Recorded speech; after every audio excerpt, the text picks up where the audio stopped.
இன்றைக்கி ஆடி அமாவாசை. அமாவாசை அன்றைக்கி என்ன சமையல் பண்ணுவாங்களோ அதை இன்றைக்கி செஞ்சு காமிக்க போகிறேன். இதே சமையலை தான் திதி கொடுக்கும்போது வீட்டில் தவசம்னா சமையல் பண்ணுவாங்க. இப்போ என்னென்னு அதை ஒன்று ஒன்றா செஞ்சு காமிக்க போகிறேன் உங்களுக்கு. முதல்ல என்னென்ன செய்வோம் அப்படிங்கிறத சொல்லிடுறேன் நான்.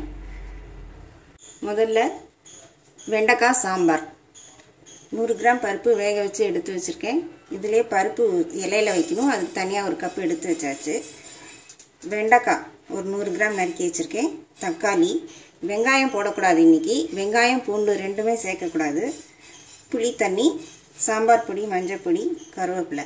அடுத்தது பருப்பு தண்ணி எடுத்து வச்சுருக்கேன். கொஞ்சம் புளி தண்ணி எடுத்து வச்சுருக்கேன். நல்ல ஒரு பெரிய எலுமிச்சங்காய் அளவு புளியை கரைச்சி சாம்பாருக்கும் ரசத்துக்கும் தனியாக எடுத்து வச்சுக்கணும். தக்காளி, ரசத்துக்கு பூண்டு போடக்கூடாது. 1 ஸ்பூன் மிளகு, 1 ஸ்பூன் ஜீரகம், ஒரு வரமிளகாய் எடுத்து வச்சுருக்கேன். இப்போ அடுத்தது பார்க்கலாம். இப்போ காய்கறி, வாழைத்தண்டு தயிர் பச்சடி வைக்கணும். வாழைத்தண்டு நறுக்கி தண்ணியில் போட்டு வச்சுருக்கேன். பரங்கிக்காய் ஒரு 1/4 கிலோ அளவு பொடியாக நறுக்கி வச்சுருக்கேன். பரங்கிக்காய் பொரியல். எந்த காயுமே ஃப்ரை பண்ணக்கூடாது, எல்லாமே தேங்காய் போட்டு தான் பொரியல் பண்ணணும். அடுத்தது புடலங்காய், இது ஒரு 1/4 கிலோ பொடியாக நறுக்கி வச்சுருக்கேன். பரங்கிக்காய் பொரியல், புடலங்காய் பொரியல், வாழைக்காயும் பொரியல், 2 வாழைக்காய் பொடியாக நறுக்கி வச்சுருக்கேன். இது எல்லாத்துக்கும் தேங்காய் துருவல் எடுத்து வச்சுருக்கேன். பாகற்காய் பிட்டில் பண்ணணும். 1/4 கிலோ பாகற்காய் சதுரமாக நறுக்கி வச்சுருக்கேன். கொண்டக்கடலை, பிட்லையோட கொண்டக்கடலையை போட்டு செய்யணும். நல்லா நைட்டு முழுக்க ஊற வச்சுட்டு நல்லா வேக வச்சு எடுத்து வச்சுக்கணும். வறுத்து அரைச்சி விடணும் பாகற்காய் பிட்லைக்கு. தேங்காய், மிளகாய் காரத்துக்கு தகுந்த மாதிரி 5-6 மிளகாய், 2 ஸ்பூன் தனியா, 2 ஸ்பூன் கடலைப்பருப்பு, இது எல்லாத்தையும் வறுத்து அரைச்சி பாகற்காயில் போடணும்.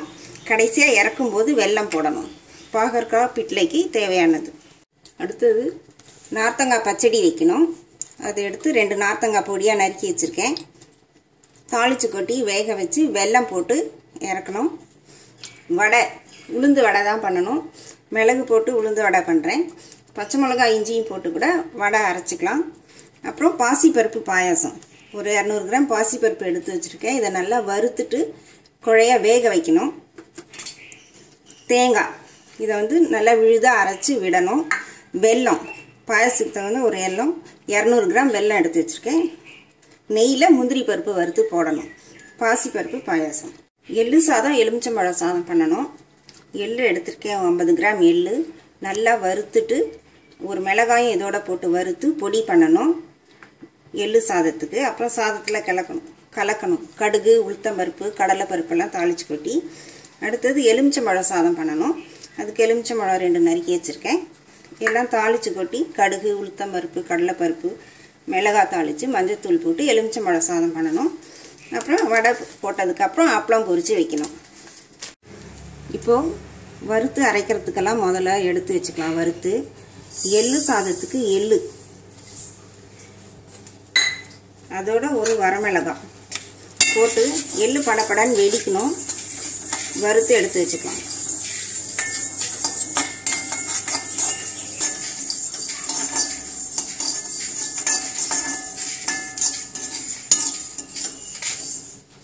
இப்போ எள்ளு வறுபட்டுருச்சு. பாயசத்துக்கு பாசிப்பருப்பை வறுத்து எடுத்துக்கலாம். வறுத்து வேக வைக்கணும், அப்போ தான் பாயசம் நல்லாயிருக்கும். அப்படியே வேக வச்சோம்னா கொலன்னு இருக்கும், பாயசம் நல்லா இருக்காது. நல்லா வாசனை வர வரைக்கும் வறுக்கணும். இப்போ பாசிப்பருப்பு செவக்காய் வறுத்துட்டேன். இப்போ இதை எடுத்துடலாம். பாகற்காய் பிட்லைக்கு வறுக்க போகிறேன். 1 ஸ்பூன் எண்ணெய் விட்டுக்கலாம். கடலெண்ணெய். காரத்துக்கு மிளகாய் 5, கடலைப்பருப்பு 2 ஸ்பூன், தனியா 2 ஸ்பூன்,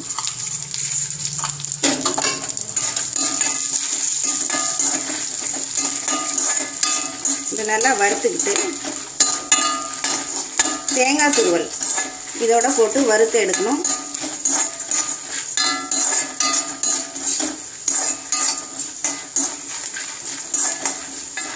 செவந்துருச்சு. தேங்காய் துருவல் ஒரு 4 ஸ்பூன் அளவு போடுறேன்.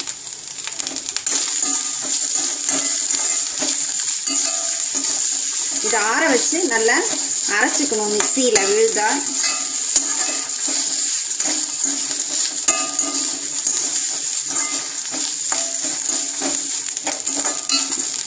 இப்போ இதை ஆற வைக்கிறேன்.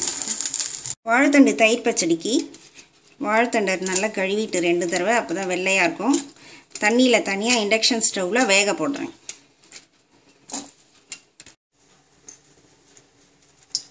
இப்போது வெண்டைக்காய் சாம்பார் வச்சிடலாம்.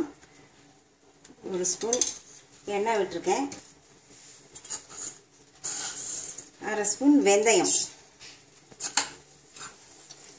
வெங்காயம் போடக்கூடாது இன்றைக்கி, வெறும் வெண்டைக்காய் மட்டும்தான். வெண்டைக்காய், தக்காளி, சிறிதளவு கருவேப்பிலை,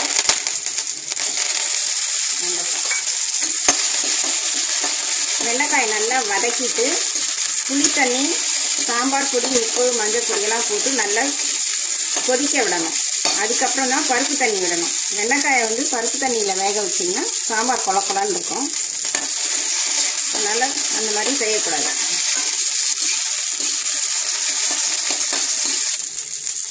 இப்போ தக்காளி 1 போடுறேன்.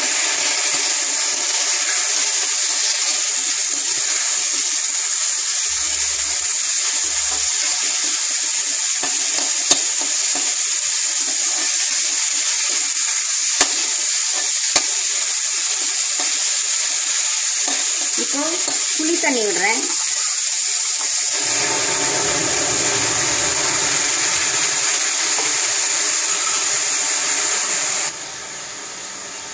சாம்பாருக்கு தேவையான அளவு உப்பு, மஞ்சள் பொடி 1/2 ஸ்பூன், சாம்பார் பொடி ஒரு 3 ஸ்பூன் போடுறேன். இது நல்லா கொதிக்கணும். வெண்டைக்காயோட குழக்குழப்பு போகிற மட்டும் நல்லா கொதிக்கட்டும். அதுக்கப்புறமேலு பருப்பு தண்ணி விடலாம், பருப்பு விடலாம். வாழைக்காய் பொரியலுக்கு வாழைக்காயை இண்டக்ஷன் ஸ்டவ்வில் வாழைத்தண்டு வெந்துருச்சு. இப்போ வாழைக்காயை வேக வச்சு எடுத்துக்கலாம். இப்போ சின்ன அடுப்பில் சாம்பார் கொதிச்சிட்ருக்கு. இப்போ புடலங்காய் பொரியல் பண்ணிக்கலாம். 1 ஸ்பூன் எண்ணெய், 1/2 ஸ்பூன் கடுகு,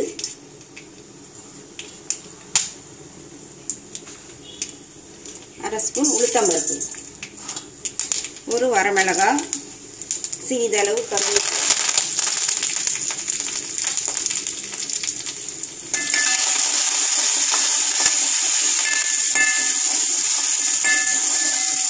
புடலங்காய் போடுறேன்.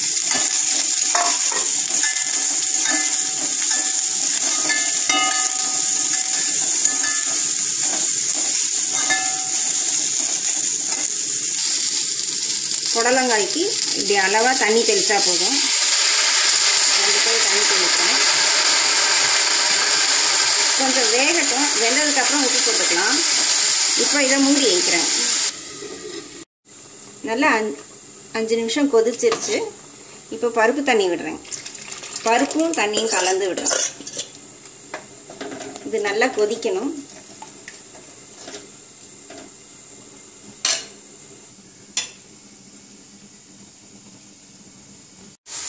இப்போ புடலங்காய் வெந்துருச்சு. தேவையான அளவு உப்பு, 1 ஸ்பூன் தேங்காய் துருவல். இதை நல்லா பெரட்டி எடுத்துட்டு அடுத்தது பரங்கிக்காய் பொரியல் பண்ணலாம்.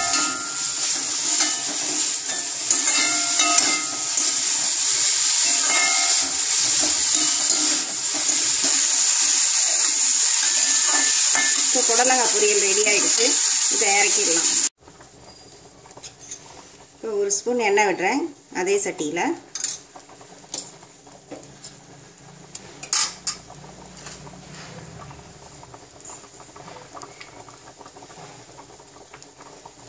அரை ஸ்பூன் கடுகு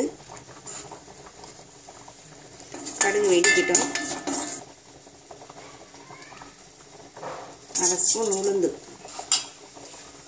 சிறிதளவு கருவேப்பிலை, 1 வரமிளகாய் போடுறேன்.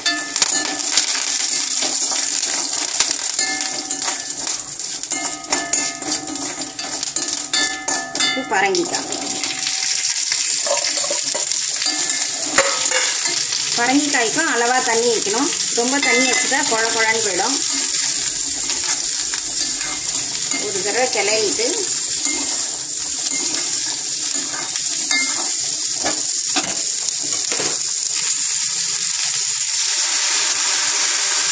ஒரு அரை டம்ளர் அளவு தண்ணி விட்டுருக்கேன். மூடி வச்சுருவோம், வேகட்டும். வெந்ததுக்கப்புறம் உப்பு தேங்காய் துருவலும் போட்டுக்கலாம். சாம்பார் கொதிச்சிருச்சு. இப்போ பெருங்காயத்தை வந்து கட்டி பெருங்காயம் தண்ணியில் ஊற வச்சுருக்கேன். அந்த பெருங்காய தண்ணி ஒரு ஸ்பூன் விடுறேன். ஒரு ஸ்பூன் கொஞ்சம் கூட விட்டுக்கலாம். இதை இப்போ மூடி வச்சிட்றேன். அப்புறமேல் கடுகும் ஜீரகமும் தாளித்து கொட்டணும். பரங்கிக்காய் வெந்துருச்சு. ஒரு ஸ்பூன் தேங்காய் துருவல் போட்டு பிரட்டி இறக்கிடலாம். இப்போ இதுக்கு தேவையான அளவு உப்பு. இது நல்லா பிரட்டி இறக்கணும்.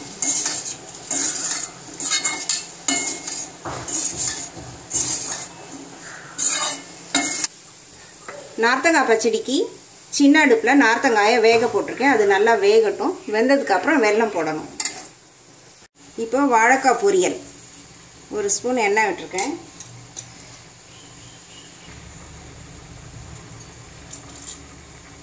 அரை ஸ்பூன் கடுகு, அரை ஸ்பூன் உளுத்தம்பருப்பு, ஒரு மிளகாய். எல்லாத்துக்கும் வரமிளகாய் தாளிக்கிறேன். பச்சை மிளகாய் விருப்பப்படுறாங்க, பச்சை மிளகாய் தாளிச்சிடலாம் எல்லாத்துக்கும். வாழைக்காயை வந்து உப்பு மஞ்சப்பொடி போட்டு வேக வச்சு தண்ணியை வடித்து எடுத்து வச்சுருக்கேன். போட்டு பெரட்டலாம். தேங்காய் துருவல் ஒரு ஸ்பூன். இதை நல்லா பெரட்டி எடுத்துட்டு அடுத்தது பாகற்காய் செய்யலாம். இப்போ வாழைக்காய் பொரியல் ரெடி ஆகிடுச்சு. இதை இறக்கிடலாம். பாகற்காய் பிட்லை ஒரு 2 ஸ்பூன் எண்ணெய் விட்டுக்கலாம்.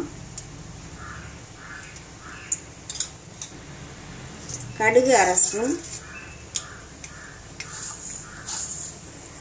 வெந்தயம் 1/4 ஸ்பூன், ஜீரகம் அரை ஸ்பூன், கொஞ்சம் கருவேப்பிலை.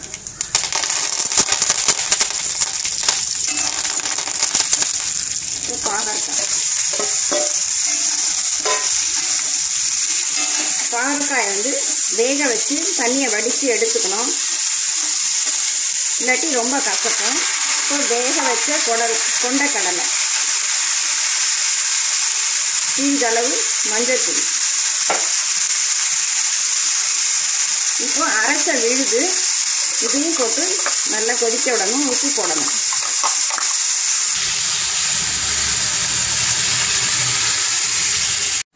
இப்போ இதுக்கு தகுந்த உப்பு போடுறேன்.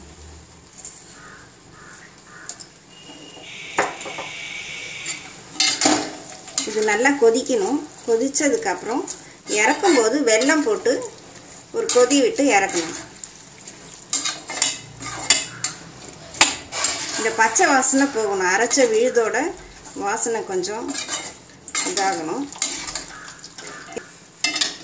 இதை கொஞ்சம் நேரம் இப்போ மூடி வைக்கிறேன். இப்போது வெல்லம் போடுறேன். சும்மா ஒரு 2 ஸ்பூன் அளவு இல்லை 1 ஸ்பூன் அளவு விருப்பத்துக்கு ஏற்ற மாதிரி போட்டு இதை இறக்கிட வேண்டியதுதான்.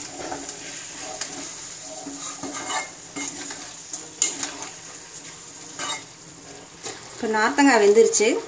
இதில் வெல்லம் போடுறேன். இது கொதித்து நல்லா கரைஞ்சதுக்கப்புறம் கடுகு, உளுத்தம்பருப்பு, வரமிளகாய் தாளித்து கொட்டணும். கொஞ்சம் தேங்காய் துருவல் போட்டுக்கணும். விருப்பப்பட போட்டுக்கலாம் தேங்காய் துருவல், இல்லாட்டி தேங்காய் துருவல். நல்லா கொதிச்சதுக்கப்புறம் தாளித்து கொட்டிடலாம். இப்போ பாகற்காய் பிட்லை ரெடி ஆகிடுச்சு. இதை அடுப்பை அணைச்சிட்டு இறக்கி வச்சிடலாம். இப்போ நார்த்தங்காய் பச்சடிக்கு தாளித்து கொட்ட போகிறேன். 1 ஸ்பூன் எண்ணெய், நார்த்தங்காய் பச்சடிக்கு தாளிக்கிறேன். அரை ஸ்பூன் கடுகு, அரை ஸ்பூன் உளுந்து, வரமிளகாய், சிறிது கருவேப்பிலை.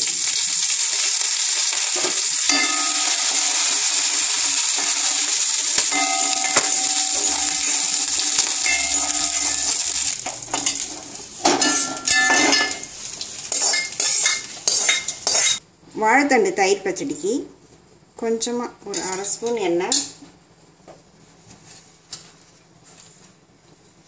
ஸ்பூன் கடுகு, அரை ஸ்பூன் உளுத்தம்பருப்பு, ஒரு பச்சை மிளகாய்,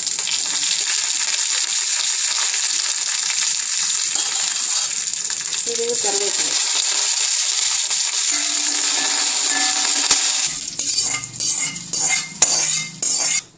சாம்பாருக்கு தாளிக்கிறேன். ஒரு ஸ்பூன் எண்ணெய்,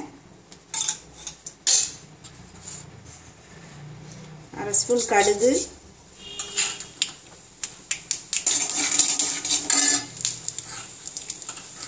அரை ஸ்பூன் ஜீரகம்,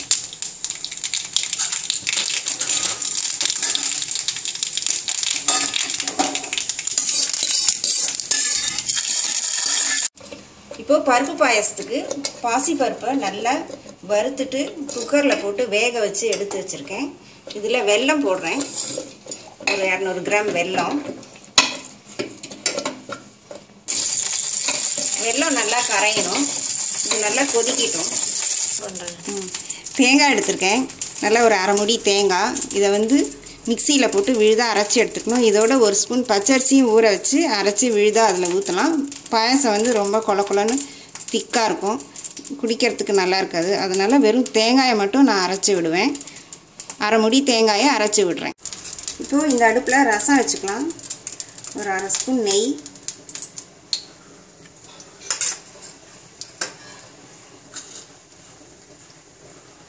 ஒரு 1/4 ஸ்பூன் கடுகு, 1/4 ஸ்பூன் ஜீரகம், சிறிது கருவேப்பிலை,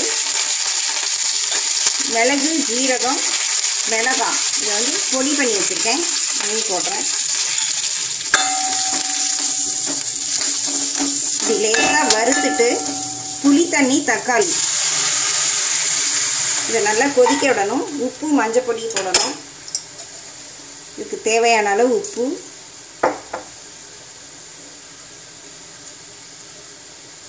சிறிதளவு மஞ்சத்தூள். ஒரு கொதி வரட்டும். இப்போ ரசம் கொதிக்குது. இப்போ பருப்பு தண்ணி விடுறேன். இது லேசாக ஒரு கொதி வந்தோன்னே இறக்கிடலாம். பெருங்காயம் கரைச்ச தண்ணி 1 ஸ்பூன். ரசம் ஒரு கொதி வந்துருச்சு. அணைச்சிட்றேன். தேங்காய் அரைச்ச விழுது விடுறேன்.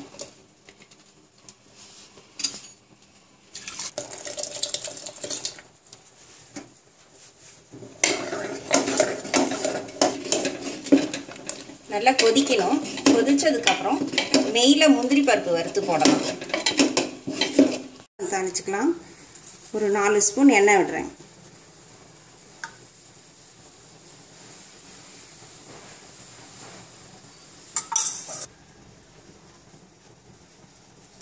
ஒரு ஸ்பூன் கடுகு, எலுமிச்சம்பழம் சாதத்துக்கு. கடுகு வெடிக்கட்டும்.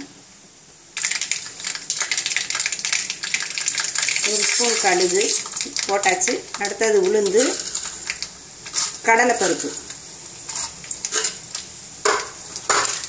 2 வரமிளகாய், பச்சை மிளகாயும் போட்டுக்கலாம். கருவேப்பிலை,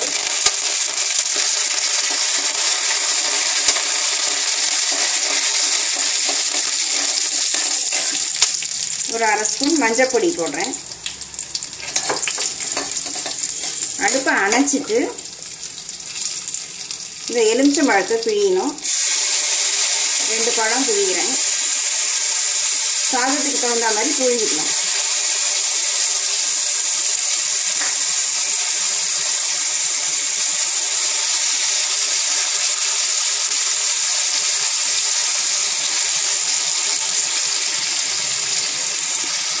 இப்போ உப்பு போடுறேன்.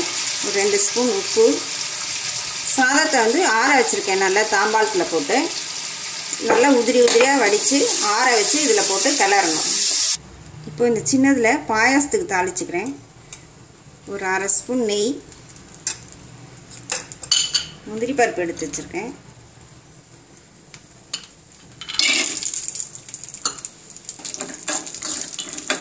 இதை நல்லா செவக்க வறுத்து பாயாசத்தில் கொட்டிடலாம்.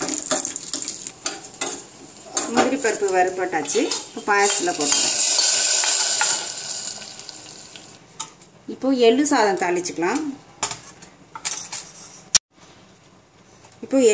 தாளிச்சுக்கலாம். நல்லெண்ணெயில் தான் எள்ளு சாதம் தாளிக்கணும்.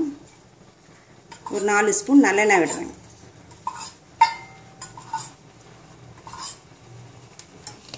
பாயாசம் ரெடி ஆயிடுச்சு. இதை இப்போ நிறுத்திடலாம். எண்ணெய் காஞ்சிருச்சு. 1/2 ஸ்பூன் கடுகு, 1 ஸ்பூன் உளுத்தம்பருப்பு, 1 ஸ்பூன் கடலைப்பருப்பு.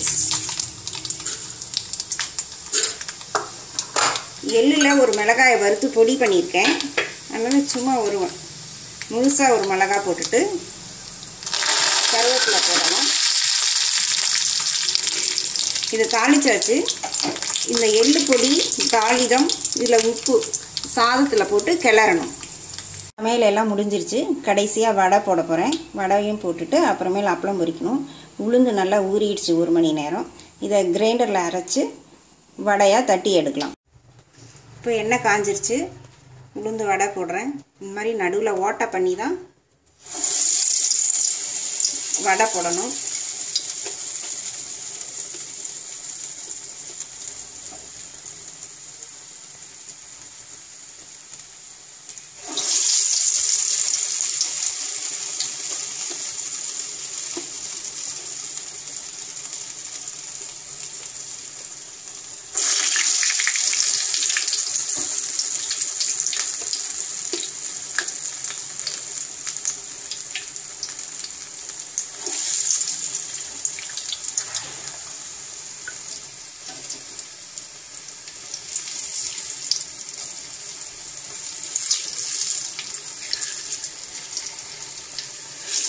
நல்லா செவக்க விட்டு எடுக்கணும்.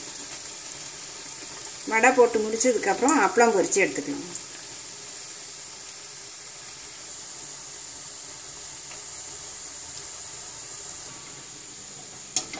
வடை செவந்துருச்சு. இப்போ எடுத்தாச்சு. அப்பளம் பொரிச்சிக்கலாம்.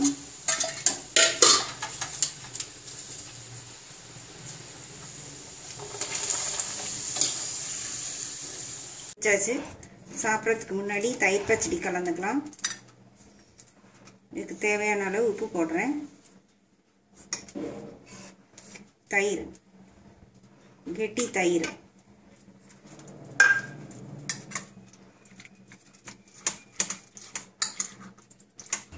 இப்போது அமாவாசை சாப்பாடு ரெடி ஆயிடுச்சு. வருஷத்தில் 3 தடவை ஆடி அமாவாசை, புரட்டாசி அமாவாசை, தை அமாவாசை, இது 3 தான் ரொம்ப விசேஷம். இந்த 3 அமாவாசைக்கும் இந்த மாதிரி சமையல் பண்ணி, இந்த மாதிரி நாட்டு காய்கறிகள் தான் சமையல் பண்ணணும். இப்போ எல்லாம் சமையல் ரெடி ஆயிடுச்சு. வாழைத்தண்டு தயிர் பச்சடி, புடலங்காய் பொரியல், வாழைக்காய் பொரியல், பரங்கிக்காய் பொரியல், பாகற்காய் பிட்லை, நார்த்தங்காய் பச்சடி, வெண்டைக்காய் சாம்பார், ரசம், பருப்பு, எலுமிச்சம்பழ சாதம், எள்ளு சாதம், உளுந்து வடை, பாசிப்பருப்பு பாயாசம், அப்பளம், தயிர். இப்போது இலை போட்டு பரிமாறுறதை காமிக்கிறேன். இப்போ இலை போட்டாச்சு. நல்லா நுனி இலை ஒன்றா பரிமாறுறேன். இந்த பக்கம் உட்காந்தா லெஃப்ட் சைடு இந்த நுனி பகுதி இருக்கணும், ரைட் சைடு அகலமான பகுதி இருக்கும் சாதம் பிசையறதுக்கு. இந்த பக்கம் நுனி பக்கம் லெஃப்ட் சைடு. அந்த பக்கம் உட்காந்தா இலை எப்படி திருப்பி போகணும். லெஃப்ட் சைடு எப்போவுமே நுனி பக்கம் தான் வரணும், ரைட் சைடு தான் அகலமான பகுதி வரணும். இப்போ தயிர் பச்சடி முதல்ல வைக்கிறேன்.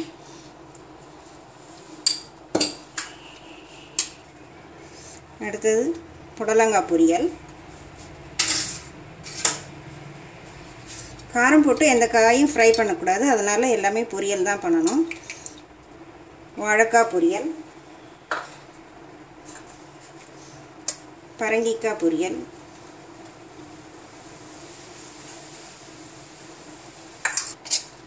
பாகற்காய் பிட்லை வைக்கிறேன். டம்ளரில் பாயாசம் எடுத்து வச்சுருக்கேன். அப்பளம், வடை, நார்த்தங்காய் பச்சடி,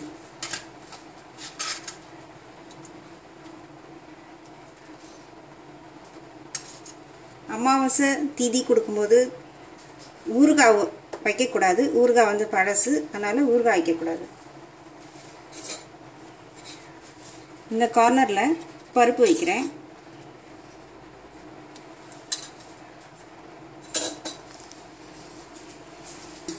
இப்போ பருப்புக்கு சாதம் வைக்கிறேன்.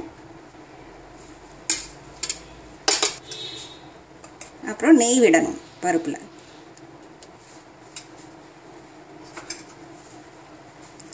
அதுக்கப்புறம் எலுமிச்சம்பழ சாதம்,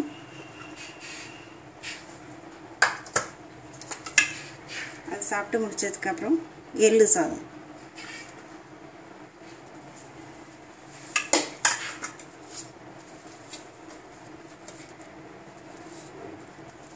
அடுத்து அது சாப்பிட்டு முடிச்சதுக்கப்புறம் சாதம் போட்டு சாம்பார் விடணும்.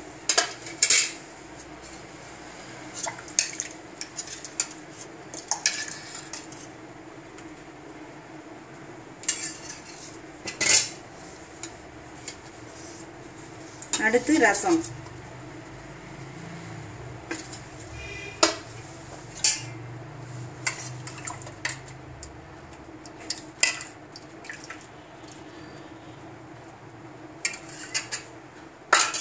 ரசம் சாப்பிட்டதுக்கப்புறம் பாயாசம். பாயாசம் சாப்பிட்டு முடித்ததுக்கப்புறம் தயிர் விடணும். விரதம் இருக்கும்போது சாதம் போட்டு கடைசியாக தயிரோ மோரோ ஊற்றி சாப்பிட்ணும். அப்போ தான் விரதம் பூர்த்தி ஆகும்.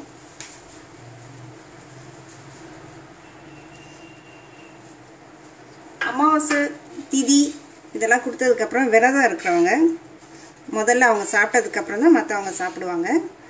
3 தடவை தண்ணி எடுத்து நீர் வெள்ளம் விட்டு எல்லாத்துலேயும் எடுத்து காக்காய்க்கு வைக்கணும். முதல்ல காகம் சாப்பிட்டதுக்கப்புறம் விரதக்காரங்க சாப்பிட்ணும். விரதம் இருக்கிறவங்க சாப்பிட்டதுக்கப்புறம் வீட்டில் மற்றவங்கெல்லாம் சாப்பிடணும். இப்படி தான் அமாவாசை சாப்பாடு சமைச்சு போடணும். அமாவாசை சாப்பாடு ரெடி. திவசம் கொடுக்கும்போதும் இதே மாதிரி சமையல் தான், இதே சமையல் தான் செய்யணும். இறந்தவர்களுக்கு முன்னோர்களுக்கு வந்து இந்த இலையை போட்டு இதெல்லாம் பரிமாறி நீர் வெள்ளாவி சாமி கும்பிட்டதுக்கப்புறம் விரதம் இருக்கிறவங்க சாப்பிட்டதுக்கப்புறம் மற்றவங்க சாப்பிடணும்.